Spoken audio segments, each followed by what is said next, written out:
membuat satu program yang namanya Asesmen Nasional.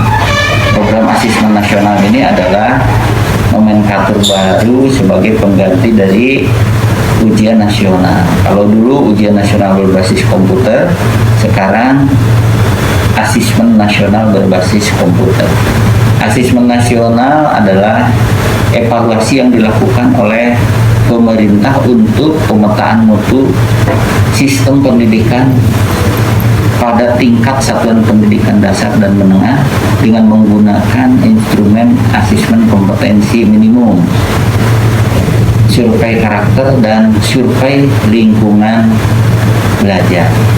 Asesmen kompetensi minimum adalah pengukuran kompetensi peserta didik dalam literasi membaca dan literasi matematik atau disebut numerasi. Literasi membaca kemampuan untuk memahami, menggunakan, mengevaluasi, merefleksikan berbagai jenis teks untuk penyelesaian masalah dan mengembangkan kapasitas individu agar dapat berkontribusi secara produktif di masyarakat. Kemudian numerasi adalah kemampuan berpikir menggunakan konsep, prosedur, dan fakta dan alat matematika untuk menyelesaikan masalah sehari-hari pada berbagai jenis konteks yang relevan untuk individu sebagai warga negara Indonesia. Asesmen nasional menggunakan komputer secara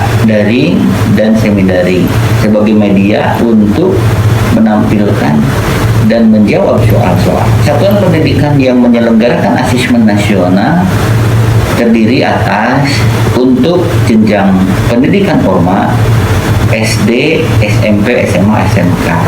Kemudian untuk jenjang pendidikan non formal, satu adalah SKB, yang kedua KKBM, kemudian ada 31 satuan pendidikan yang menyelenggarakan secara mandiri berjumlah 16 satuan pendidikan, yang lainnya menumpang.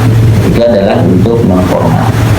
PKBM ada 30 PKBM yang menyelenggarakan ANBK, dan SKB ada 1 di Kabupaten Cianjur. Lingkup peserta asesmen nasional pada satuan pendidikan adalah: yang pertama, peserta asesmen nasional dari setiap satuan pendidikan terdiri atas kepala satuan pendidikan, seluruh pendidik, kemudian peserta didik yang terpilih sebagai sampel pada satuan pendidikan. Peserta didik mengikuti asesmen nasional atau AKM, asesmen kompetensi minimal, survei karakter, dan survei lingkungan belajar.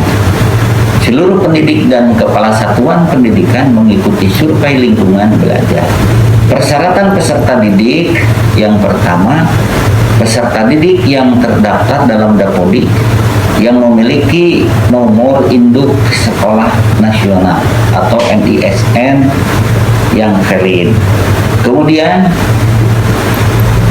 peserta didik masih aktif belajar pada satuan pendidikan. Persyaratan pendidik yang mengikuti asesmen nasional adalah pendidik yang berstatus sebagai aparatur sipil negara dan non aparatur sipil negara, jadi baik PNS maupun non PNS. Yang kedua, terdaftar pada sistem Dapodik. Yang selanjutnya adalah aktif mengajar pada satuan pendidikan. Pendidik yang mengajar pada lebih dari satu satuan pendidikan mengikuti asesmen nasional di setiap satuan pendidikan tempat yang bersangkutan mengajar. Jadi kalau dia mengajar di 2 sekolah, maka di 2 sekolah itulah dia harus mengikuti asesmen nasional.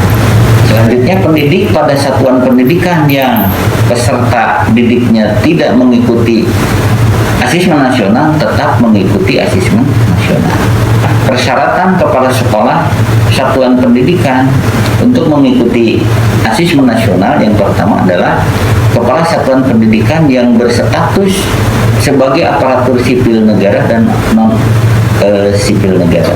Jadi bisa kepala sekolah yang berstatus PNS dan non PNS. karena ada kepala sekolah yang diangkat oleh yayasan. Kemudian terdaftar pada sistem Dapodik. Selanjutnya yang ketiga adalah aktif menjabat sebagai kepala satuan pendidikan pada satuan pendidikan. Keempat, kepala satuan pendidikan yang menjabat pada lebih dari satu satuan pendidikan mengikuti asesmen nasional di setiap satuan pendidikan. Di Ciamis ini banyak sekolah yang tidak memiliki kepala sekolahnya. Artinya kepala sekolahnya dijabat oleh kepala sekolah lain. Jadi satu kepala sekolah menjabat dua jabatan kepala sekolah pada sekolah satu dan sekolah dua. Maka kepala sekolah yang demikian itu mengikuti asesmen nasionalnya itu adalah di sekolah satu dan sekolah dua. Kepala satuan pendidikan pada satuan pendidikan yang peserta didiknya tidak mengikuti AN tetap harus mengikuti asesmen nasional. Bagaimana pemilihan peserta didik? Peserta didik yang mengikuti AN adalah peserta didik yang terpilih secara acak atau random di setiap satuan pendidikan dengan metode yang ditetapkan oleh kementerian. Yang kedua, jumlah peserta didik yang dipilih untuk mengikuti asesmen nasional pada setiap satuan pendidikan ditentukan sebagai berikut. Untuk jenjang paket A SD yaitu maksimal 30 orang dan cadangan 5 orang. Untuk jenjang paket B SMP itu maksimal 45 orang dan cadangan 5 orang. Sedangkan untuk SMA SMK paket C itu adalah sama 45 orang dan cadangan 5 orang. Peserta didik yang mengikuti asesmen nasional berbasis komputer adalah sebagai berikut. Untuk jenjang SD adalah anak-anak kita yang berada pada kelas 5. Yang kemudian untuk jenjang SMP anak-anak kita yang berada pada kelas 8, dan untuk jenjang SMA SMK adalah anak-anak kita yang berada pada jenjang kelas 10. Berbeda dengan pelaksanaan UNBK tahun-tahun yang lalu. Anak-anak kita yang mengikuti UNBK pada saat itu adalah untuk jenjang SD anak-anak kelas 6, untuk jenjang SMP kelas 9, dan SMA SMK adalah kelas 12. Waktu pelaksanaan asesmen nasional untuk paket C dilaksanakan pada tanggal 20 dan 23 September 2021. Jadi hari ini adalah sudah berakhir, kemarin terakhir untuk jenjang paket C SMA dan SMK. Untuk paket B SMP, nah itu akan dilaksanakan nanti pada tanggal 4 sampai 7 Oktober. Kemudian untuk paket A dan SD itu gelombang 1 akan dilaksanakan pada tanggal 8 sampai 11 November dan gelombang 2-nya pada tanggal 15 sampai 18 November 2021. Itu barangkali penjelasan tentang asesmen nasional yang akan dilaksanakan di Kabupaten Ciamis.